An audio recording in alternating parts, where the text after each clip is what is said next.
Que a graça do Senhor e Salvador Cristo Jesus seja sobre nós e que o Senhor fale por meio da sua palavra. Tem sido para mim muito bom estar com os irmãos nesses dias de comemoração pelo aniversário da igreja.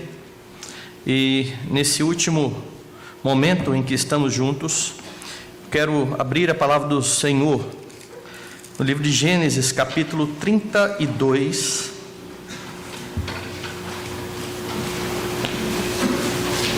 Gênesis 32.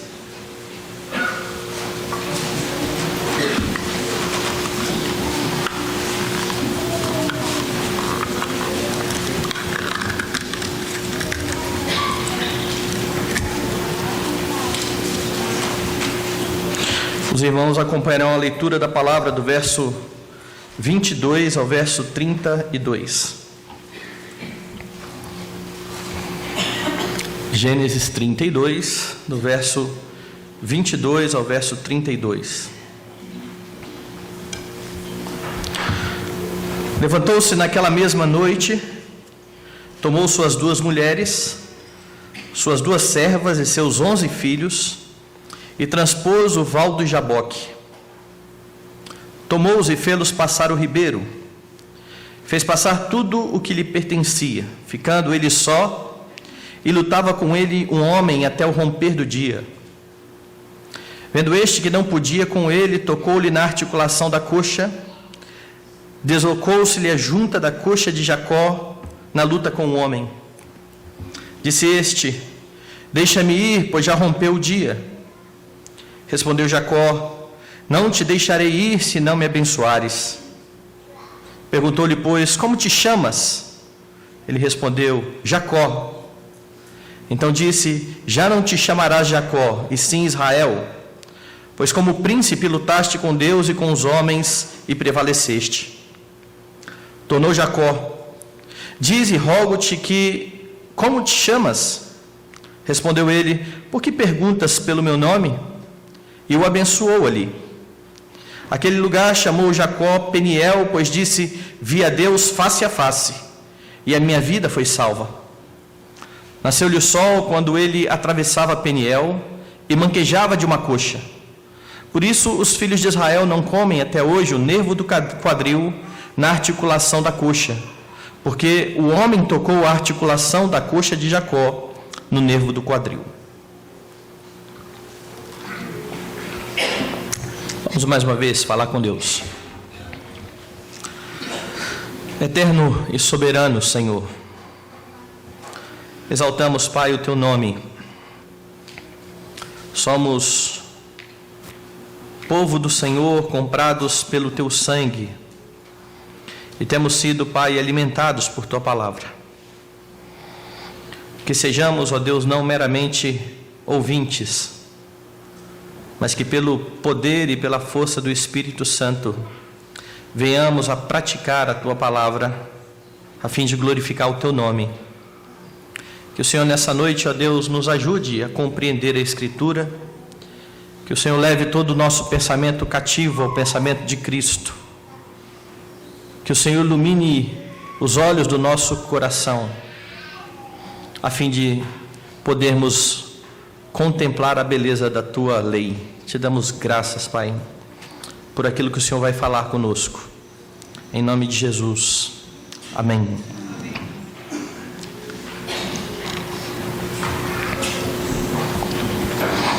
Meus irmãos, como grande parte dos adolescentes da década de 80, eu ainda gosto de rock, de ouvir rock. E o rock brasileiro da década de 80 trouxe muitas bandas diferentes. E uma das que eu gostava era chamada Legião Urbana. E há uma música que, a primeira vez que eu escutei, eu achei esquisita. E depois eu fui procurar saber a história.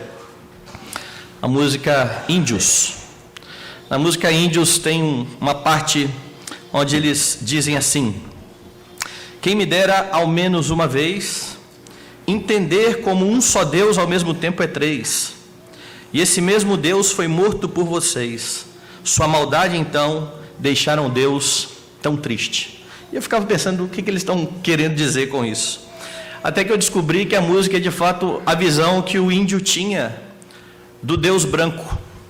Quando Portugal vem para colonizar o Brasil, e eles chegam com a religião, e eles já chegam impondo a religião, catequizando, e eles não conseguem compreender, se ele é Deus, como é que vocês mataram? Eu não consigo entender. Eu não consigo entender que é um e que são três. Então era a visão que o índio tinha do Deus dos brancos. Mas aquela confusão não é só dos índios do Brasil no tempo do descobrimento. Muitas pessoas não conseguem de fato compreender a mensagem do Evangelho, a mensagem da cruz. Se você lembrar, é isso que Paulo fala quando ele escreve a sua epístola aos Coríntios, dizendo que ali naquela igreja havia judeus e gentios, uns querendo ver milagres, outros querendo ouvir palavras de retórica. E ele diz: eu prego a Jesus Cristo crucificado, escândalo para os judeus e loucura para os gentios. É uma loucura pensar num Deus que morre pelo seu povo. E nós temos acompanhado aqui, desde sexta-feira, que esse Deus encarnado que vai morrer na cruz é aquele que é prometido desde o primeiro livro da Bíblia, Gênesis. Desde o princípio, quando o homem quebrou a aliança, e Deus, por graça e por misericórdia, prometeu que da mulher viria aquele que iria esmagar a cabeça da serpente, que iria ser vitorioso. E nós temos visto na narrativa das histórias, das famílias que há aqui em Gênesis, que Deus vai usando todas as tramas que estão acontecendo, vai usando os atos dos homens, tanto bons quanto maus, para cumprir a sua vontade e para continuar preservando a linhagem da mulher. Hoje pela manhã nós vimos a família de Isaac e vimos que, a despeito de Isaac querer abençoar Esaú, Deus levou a cabo o seu plano de trazer a bênção a Jacó, e nós vimos os desdobramentos disso. Esaú estava então agora irado contra o seu irmão, e a sua mãe manda com que Jacó vá embora. Se você voltar aí um pouco as páginas da sua Bíblia, é isso que você vai ver e vai ter no capítulo de número 28. Jacó foge, ele na sua fuga chega a um lugar onde ele se deita, a partir do verso 10, e ele tem um sonho, e nesse sonho ele vê uma escada e anjos que sobem e descem, e quando ele acorda, quando ele desperta de manhã, o que ele vai declarar é, na verdade, Deus está nesse lugar, ele chama aquele lugar de Betel.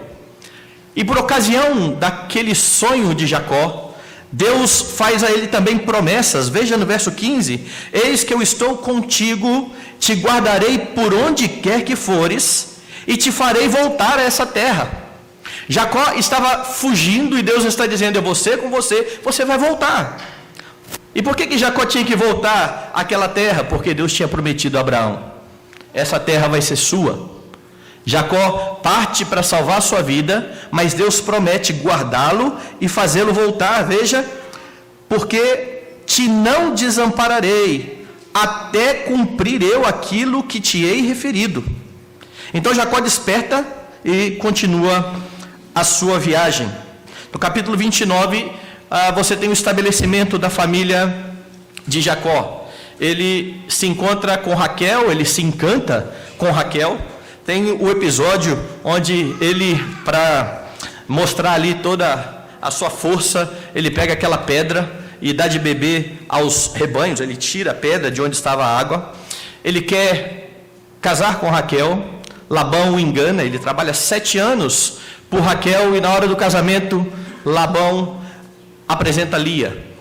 Jacó trabalha mais 7 anos agora por Raquel, e nessa briga e nessa confusão entre Jacó, Raquel e Lia, as suas concubinas, é que vão nascendo então os filhos de Jacó, 11 deles que estão aqui. Jacó permanece ali com Labão. Ele consegue enriquecer, é isso que você tem no capítulo 30, e no capítulo 31, ele vai retornar à terra dos seus pais. Veja, Deus havia dito: você vai, eu vou ser contigo, e você vai retornar para cá. E isso vai começar a acontecer então aqui no capítulo 31. Ele pega a sua família e vai-se embora. No capítulo 32, que é o capítulo que nós lemos, há aqui uma preocupação de Jacó.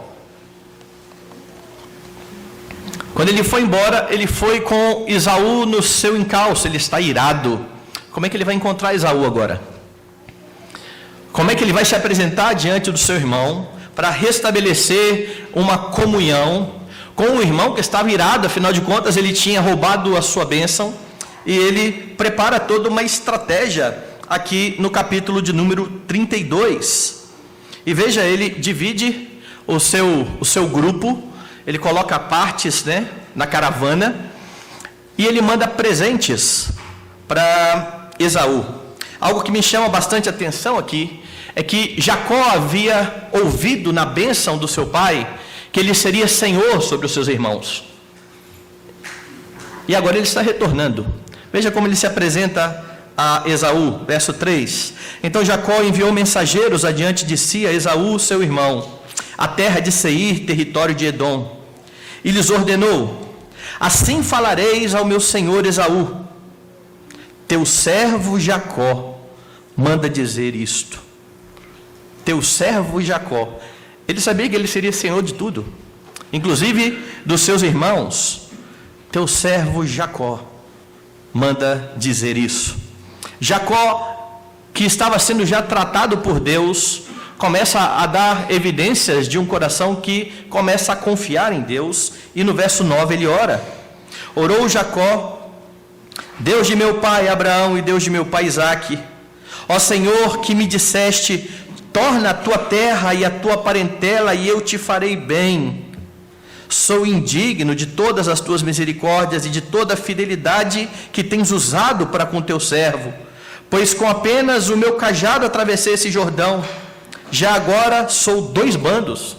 E ele começa a reconhecer agora a bondade de Deus, como que Deus fez com que ele prosperasse. Isso era parte da bênção que ele recebeu. Ele prosperaria e ele prevaleceria contra os seus inimigos. Verso 11: livra-me das mãos de meu irmão Esaú, porque eu o temo, para que não venha ele matar-me e as mães com os filhos. E disseste: certamente eu te farei bem, e dar-te-ei a descendência como a areia do mar, que pela multidão não se pode contar. Ele então está orando a Deus e pedindo: Deus, me ajude, eu estou com medo de Esaú.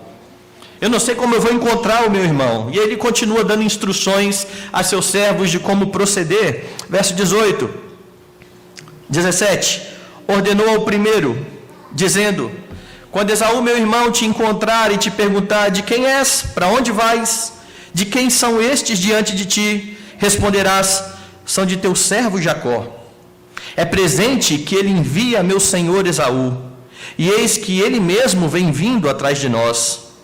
Ordenou também ao segundo, ao terceiro, e a todos os que vinham conduzindo os rebanhos: falareis desta maneira a Esaú, quando vos encontrardes com ele. Direis assim: eis que o teu servo Jacó vem vindo atrás de nós, porque dizia consigo mesmo: eu o aplacarei com o presente que me antecede, depois o verei, porventura me aceitará a presença.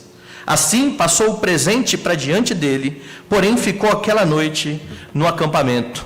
Ele está temeroso e ele, na sua estratégia, manda presentes. Ele quer aplacar a ira de Esaú. Ele ora a Deus: Senhor, me proteja. Senhor disse que me protegeria. Mas ele está com um coração ainda temeroso por aquilo que vai acontecer.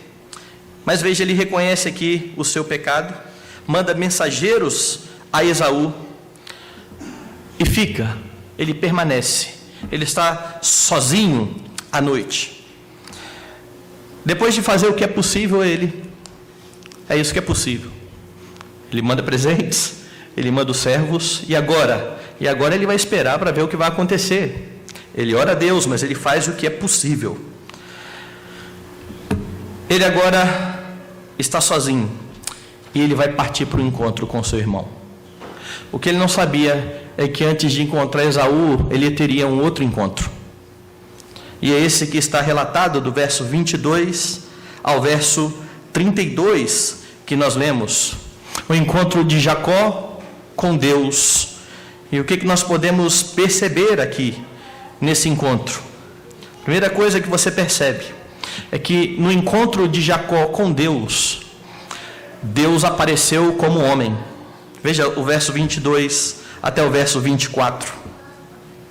Levantou-se naquela mesma noite, tomou suas 2 mulheres, suas 2 servas, seus 11 filhos, transpôs o val de Jaboque, tomou-os e fê-los passar o ribeiro, fez passar tudo o que lhe pertencia, ficando ele só, e lutava com ele um homem até o romper do dia. Jacó faz a sua caravana atravessar então o val de Jaboque, um ribeiro ali, que era um afluente do rio Jordão. E após isso, o texto simplesmente começa a dizer, no verso 24 aí, que ele está lutando. Depois que ele fica sozinho, veja, ficando ele só, e lutava com ele um homem até o romper do dia. Lembre-se que quem está escrevendo isso é Moisés. E Moisés quer dar uma vivacidade aqui à sua narrativa. E se você vem acompanhando, você ainda não conhece o livro de Gênesis, e vem acompanhando, você vê Jacó indo encontrar Esaú, com medo, mandando servos para aplacar a ira, e de repente tem um homem lutando com Jacó. Quem é esse homem? Só pode ser da turma de Esaú. Só pode ser. Eles estão agora brigando, porque é a única informação que aparece. Jacó está lutando com um homem, até o romper do dia. A luta foi grande. Ele passa a noite inteira lutando. Então, no contexto, pode parecer que de fato Jacó entendesse ali que era só um dos homens de Esaú, e nós mesmos, na nossa leitura, em princípio. Mas o verso 28, Moisés diz quem era.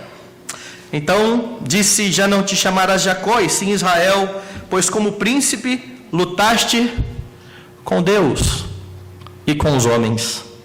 É o próprio Moisés, na narrativa, que vai agora nos falar a respeito de quem era aquele que lutava com Jacó. E se você quiser mais uma confirmação a respeito disso, abra a sua Bíblia no livro do profeta Oséias, capítulo 12. E lá no livro do profeta Oséias você tem assim, capítulo 12, verso 2: o Senhor também com Judá tem contenda, e castigará Jacó segundo o seu proceder, segundo as suas obras o recompensará. No ventre pegou do calcanhar de seu irmão. Está falando aqui de quando ele nasceu. No vigor da sua idade, lutou com Deus. Lutou com um anjo e prevaleceu. Chorou e lhe pediu mercê. Chorou, atente a isso e lembre-se disso. Chorou e lhe pediu mercê, misericórdia. Em Betel achou a Deus, e ali falou Deus conosco. Quando Oséias começa a descrever a história de Jacó, ele vai falar exatamente isso. Jacó lutou com Deus. Deus aparece ali como um homem. E essa manifestação de Deus como homem ali nos faz pensar em algumas coisas. Jacó está só, mas Deus está presente com ele. A presença de Deus é com ele. Quer ver uma promessa que vai se repetir o tempo todo na Escritura? Deus está com o seu povo. Deus estava com o homem no Éden. Ele falava com Adão na viração do dia.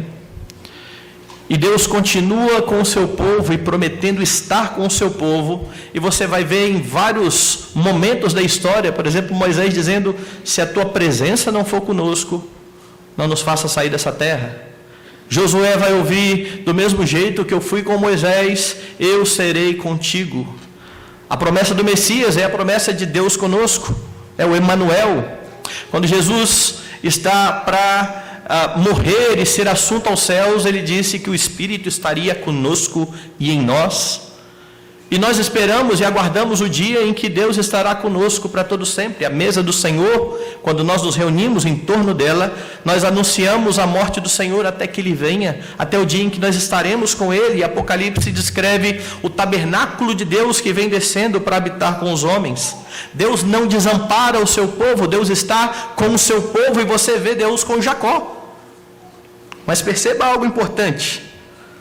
Presença de Deus não significa ausência de conflitos. Porque às vezes a gente fala, Deus está comigo, está tudo tranquilo, a vida está boa. Deus estava com Jacó, mas eles estão lutando.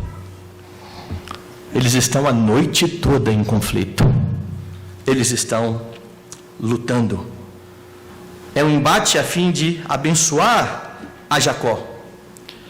E você pode pensar que não poucas vezes o Senhor vai colocar você à prova. Vai haver lutas.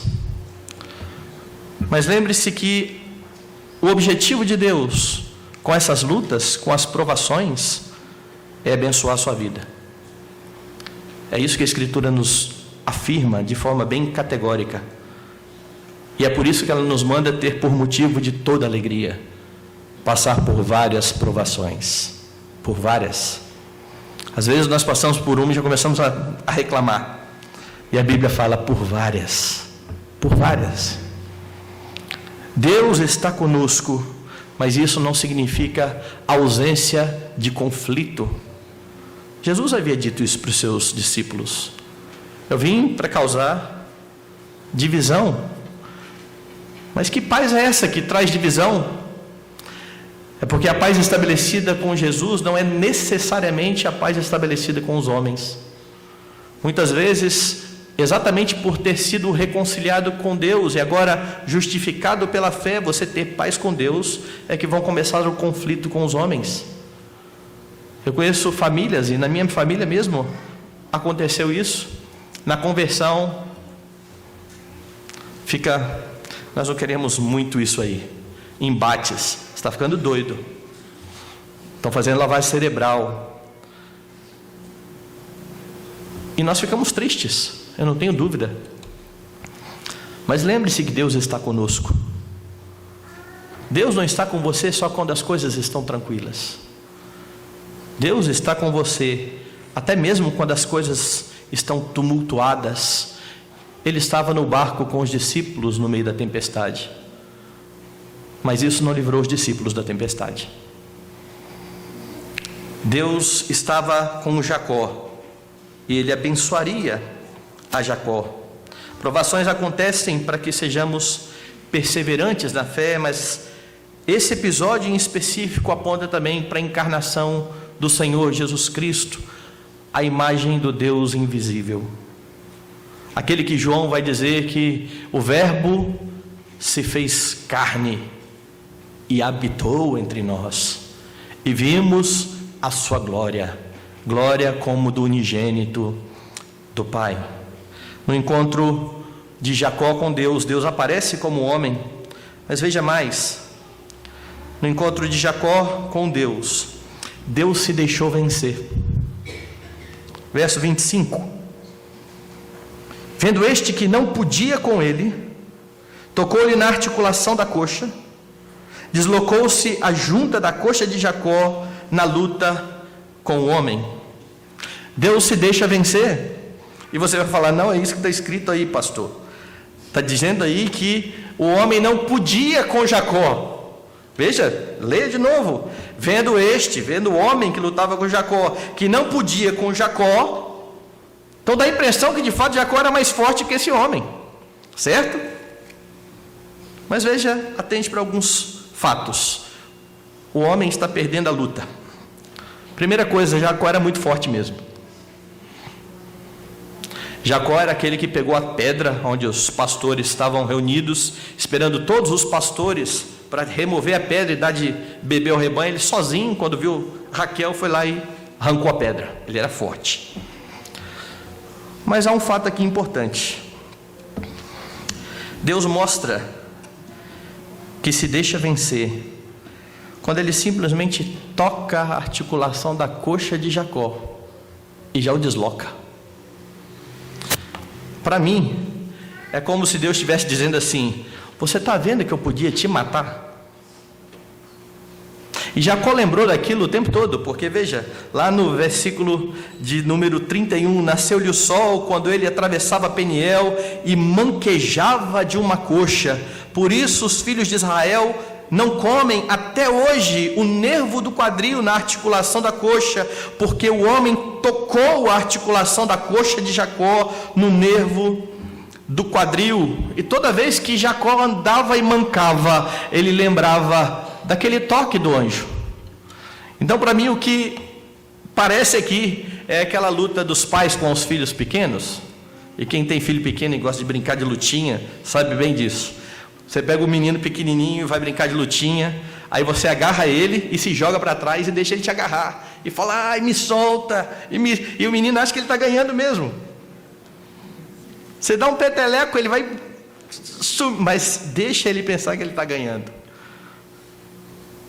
E Jacó está de fato aqui travando briga. Ele acha que ele está ganhando. E Moisés escreve como se ele estivesse mesmo ganhando, até o momento em que ele diz: com um toque na coxa, ele se desmonta. Imagine se este homem fizesse um pouco mais do que isso. Deus se deixa vencer. Para quê? Ou por quê? Para que ele pudesse ser abençoado. Agora veja algo interessante e importante. Para que você e eu pudéssemos ser abençoados e ser reconciliados com Deus, o Senhor Jesus Cristo se deixou vencer. Não foi isso que aconteceu? Vá no Novo Testamento. Abra sua Bíblia em Mateus capítulo 26.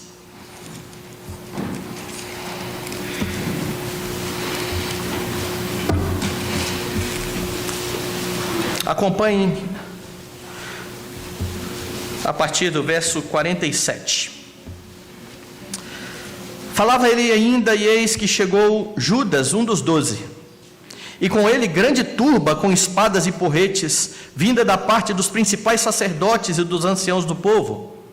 Ora, o traidor lhes tinha dado este sinal: aquele a quem eu beijar é esse, prendei-o. E logo, aproximando-se de Jesus, lhe disse: salve, mestre, e o beijou.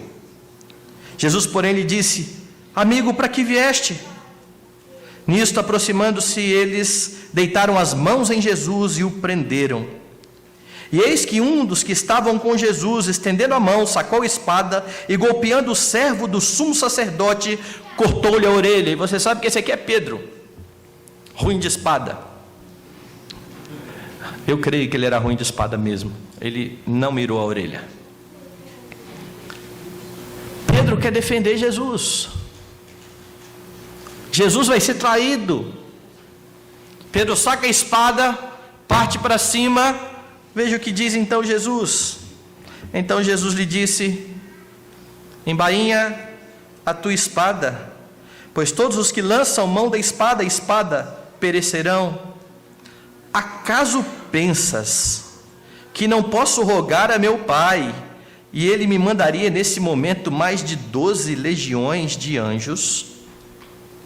Pedro, você acha que se eu quisesse, eu ia ser preso?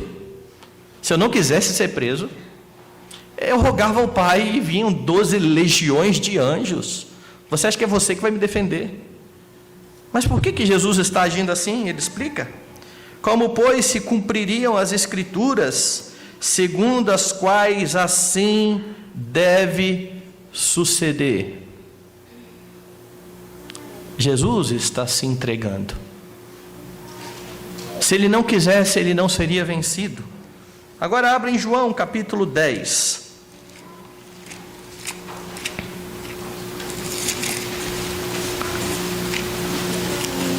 João capítulo 10, quando Jesus fala a respeito dele como o bom pastor. E aí ele fala a partir do verso 16: ainda tenho outras ovelhas, não deste aprisco. A mim me convém conduzi-las, elas ouvirão a minha voz. Então haverá um rebanho e um pastor. Ele está dizendo: olha, eu tenho muitas ovelhas, elas vão me ouvir. Eu sou o bom pastor. E ele continua: por isso o Pai me ama, porque eu dou a minha vida para reassumir. Ninguém a tira de mim. Ninguém. Pelo contrário, eu espontaneamente a dou. Tenho autoridade para entregar e também para reavê-la. Esse mandato recebi de meu Pai. Então, da mesma forma que aquele anjo toca na articulação de Jacó, demonstrando que se quisesse o esmagaria ali, Jesus se dirige a Pedro e diz: se eu quisesse, eu me livraria disso. E aí você pode perceber, meu irmão e minha irmã, o peso da tentação que houve quando o Senhor Jesus estava dando a sua vida em favor do seu povo. De novo, vá lá em Mateus, no capítulo 27, verso 33. E chegando a um lugar chamado Gólgota, que significa lugar da caveira, deram-lhe a beber vinho com fel, mas ele, provando, não quis beber. Depois de o crucificarem, repartiram entre si as suas vestes, tirando a sorte, e assentados ali o guardavam. Por cima de sua cabeça puseram escrita a sua acusação: este é Jesus, o Rei dos Judeus. Eles estão aqui tripudiando sobre o ofício de Cristo. Ele de fato é rei, mas eles estão escarnecendo: esse aqui é o Rei dos Judeus. E foram crucificados com eles 2 ladrões, um à sua direita, outro à sua esquerda.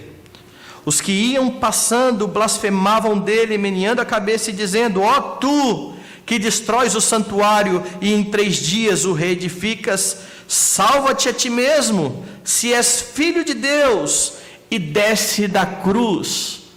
Ele era filho de Deus, ele poderia se salvar, ele poderia descer da cruz. Os homens estão tentando para que isso aconteça, e ele se deixa crucificar, e ele entrega a sua vida, para que a bênção da salvação pudesse chegar a seu povo, para que o seu povo pudesse ser redimido.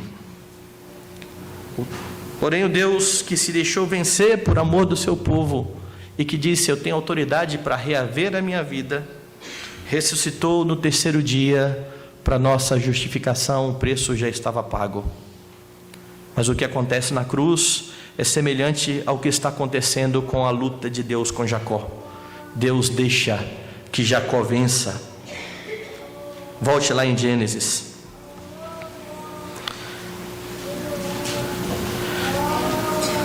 Você aprende aqui também que Jacó, para ser abençoado, deve rogar.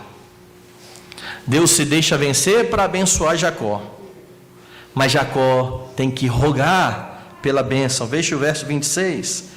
Disse este: deixa-me ir, pois já rompeu o dia. Respondeu Jacó: não te deixarei ir, se não me abençoares. Ele está pedindo. E há algo interessante aqui. Quando Jacó tem a coxa machucada, porque até então ele estava prevalecendo na luta, ele está ganhando, mas quando o anjo toca na sua coxa, e ele vê que o negócio poderia ficar complicado, agora ele está mais sem forças, ele se agarra ao anjo e agora ele roga aquele a quem ele estava ganhando. Faz sentido para você? Se você está ganhando a luta, é você que dá as cartas. Mas ele estava vencendo e pedindo e rogando: me abençoe, me abençoe. Ele agora luta com palavras. Eu quero a bênção. E o anjo está dizendo: eu tenho que ir. Não, eu não vou deixar você ir, você tem que me abençoar. Você tem que me abençoar. E por que ele pede isso? Porque ele tem a certeza de que a bênção virá. O seu pai o abençoou.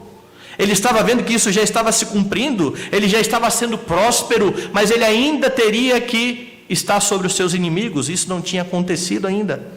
e ele roga a bênção de Deus.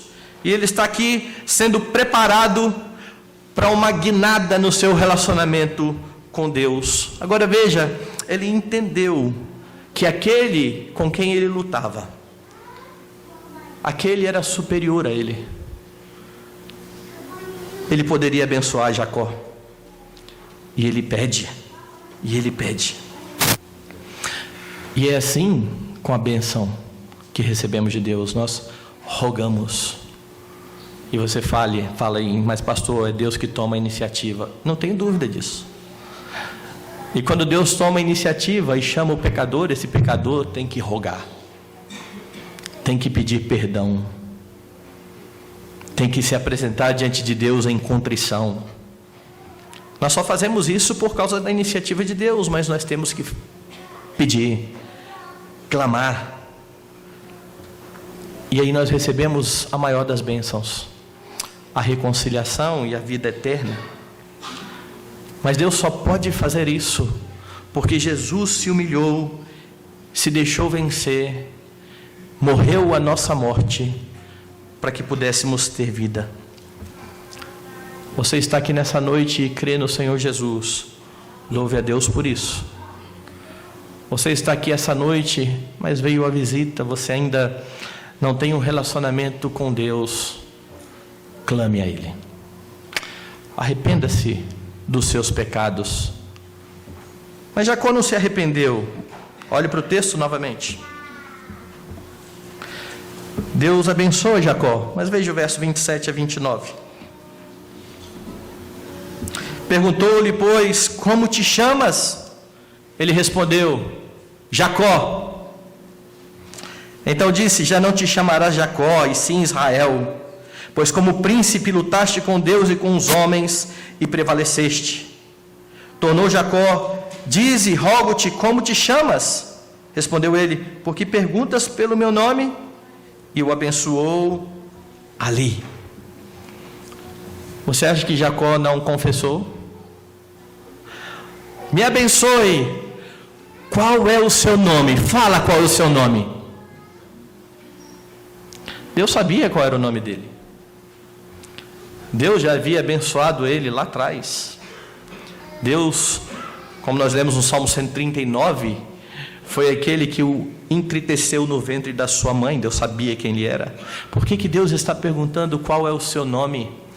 Porque o nome de Jacó é uma confissão a respeito de quem ele era. Ele tem que dizer diante do anjo, eu sou o enganador. Eu sou um trapaceiro. Quem é você? Eu sou um trapaceiro. Então a partir de agora você não é mais um enganador. O seu nome vai mudar. O seu nome agora é Israel. E o que quer dizer Israel? Deus prevalece. E a ideia aqui é extraordinária, porque Jacó já tinha prevalecido algumas vezes na vida com sua astúcia. E nós vimos que foi pecado, e Deus usa até o pecado para cumprir o seu plano. Mas ele tentou usar de astúcia. Ele usa de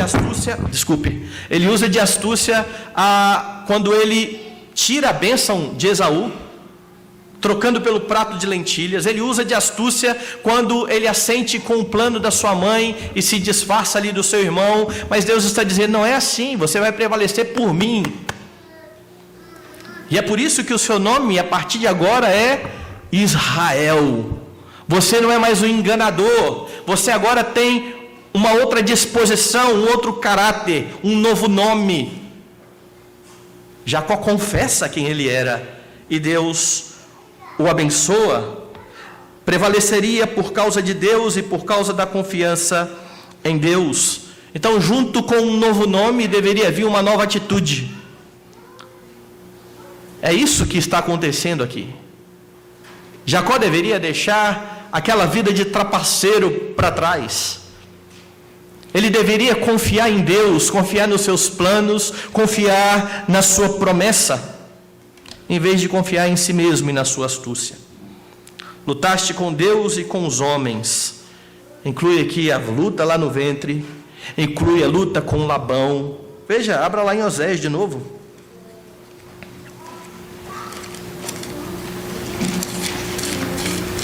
Oséias 12, eu vou ler novamente o mesmo texto.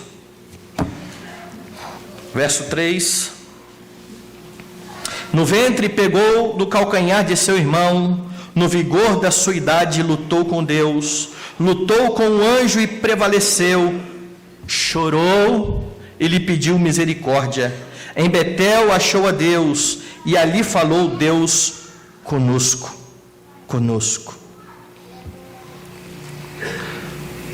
Aqueles que andam com Deus, eles têm que ter uma postura diferente. Quando Deus te chama para fazer parte do seu povo, Ele espera que você agora tenha um novo caráter. Não é à toa que você é chamado cristão. Paulo vai dizer que nós devemos imitar a Cristo. Ele diz: sede meus imitadores, porque eu imito a Cristo. Se antes de Cristo a minha identificação era com Adão, com a velha natureza, pecador, separado de Deus, quando o Senhor me justifica em Cristo, eu não me identifico mais com Adão, eu sou identificado com Cristo, pela minha união com Ele. E é por isso que eu devo viver uma vida para a glória de Deus, honrando o nome dEle, pois quando eu me declaro cristão e não mudo de atitude, eu estou desonrando o nome de Deus.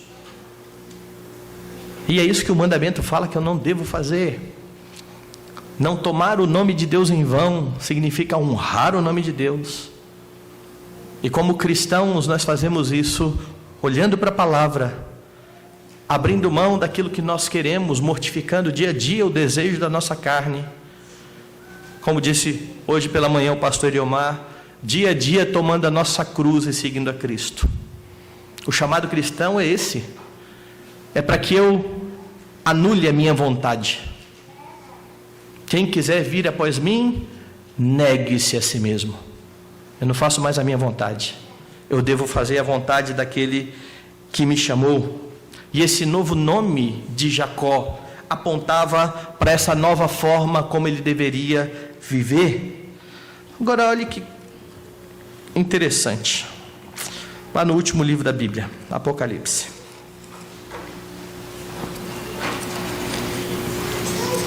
Capítulo 2.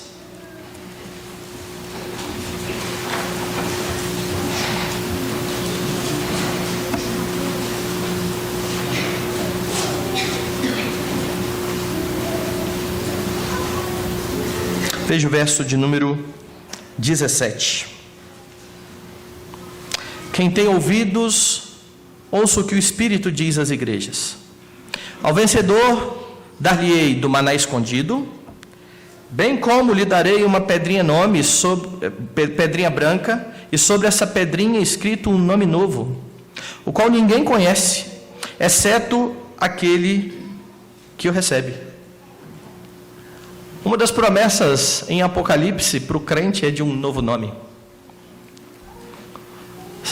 E esse novo nome aponta para a nossa nova identidade.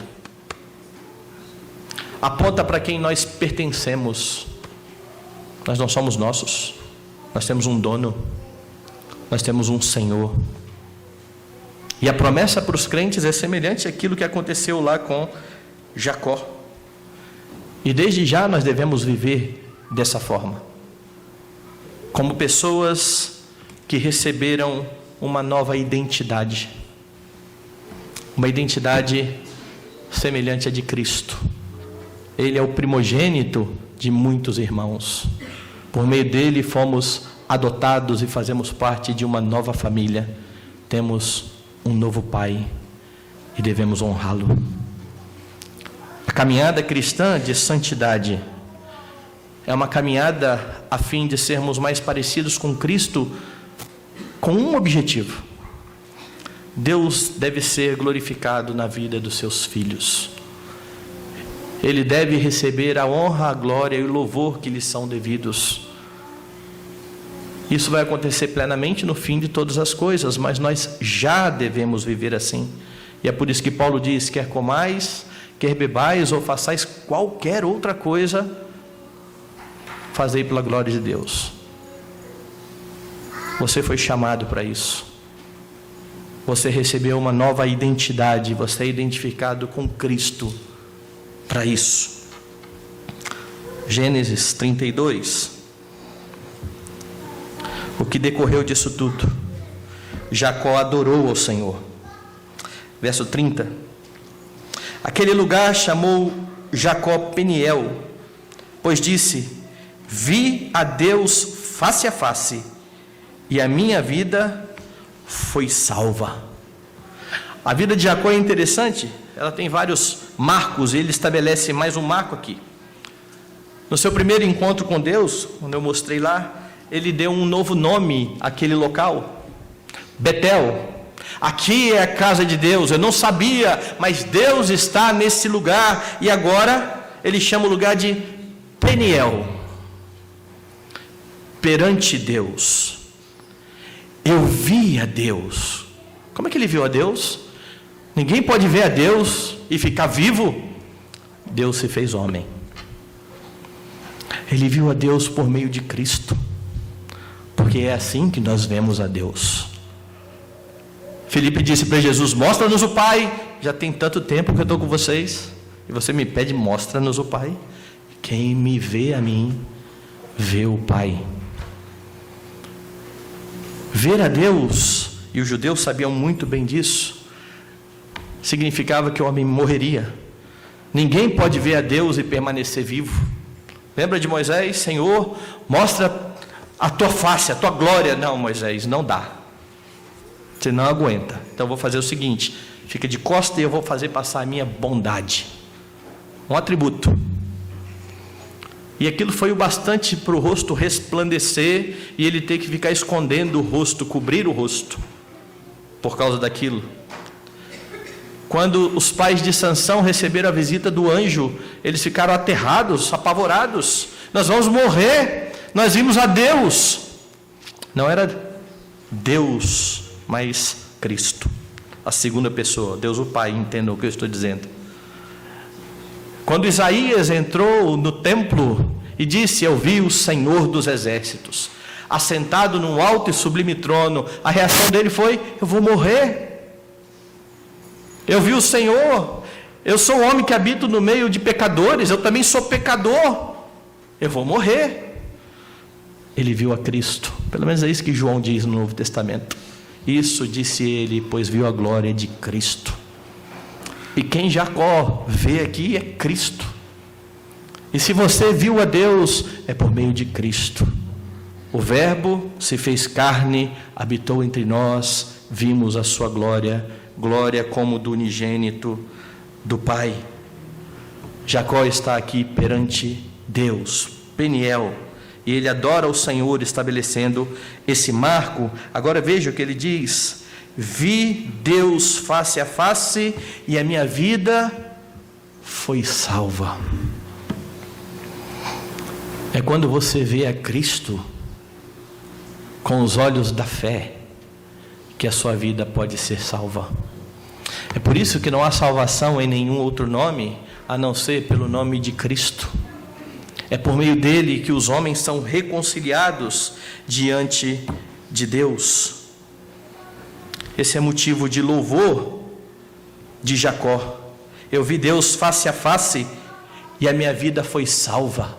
A minha vida foi salva. Jacó adora.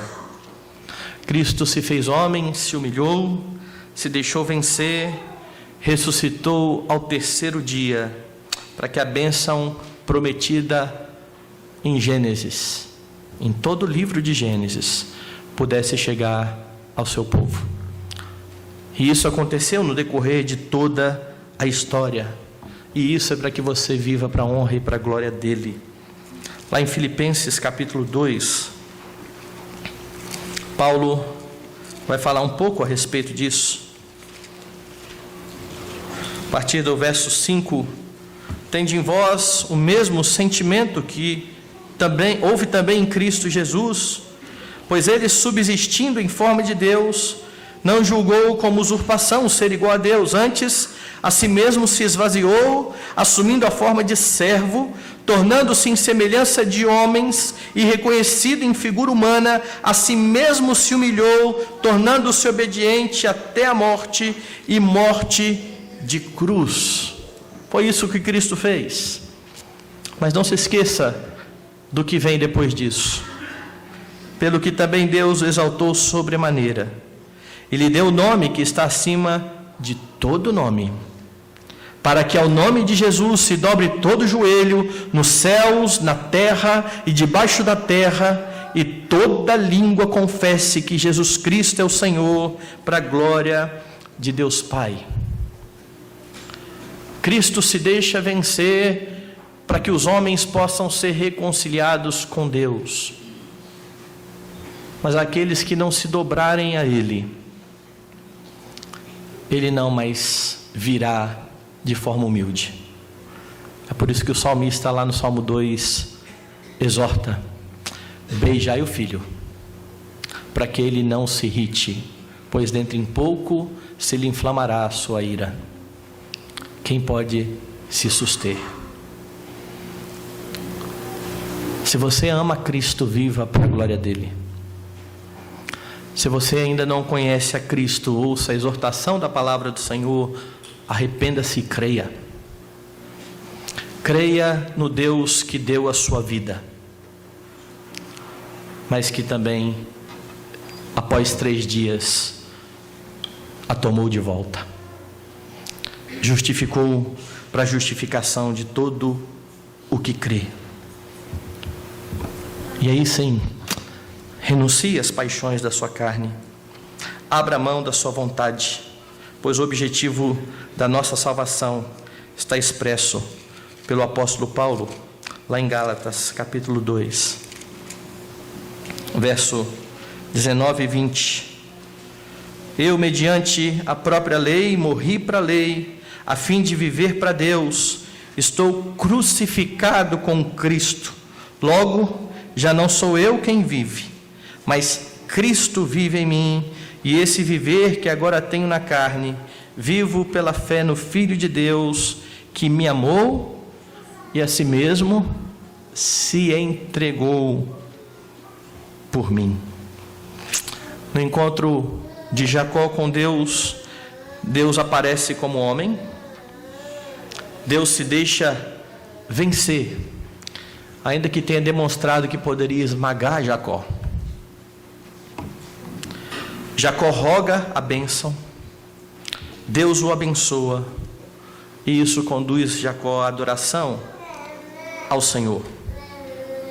A música que eu citei aqui no começo aponta para um Deus que os índios não entendiam, e que muitos homens também não entendem, porque sem a ação do Espírito Santo na vida do pecador, eles não compreenderão a mensagem do Evangelho.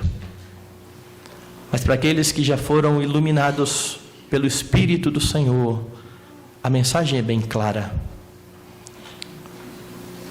Deus morreu em Cristo, não porque era fraco,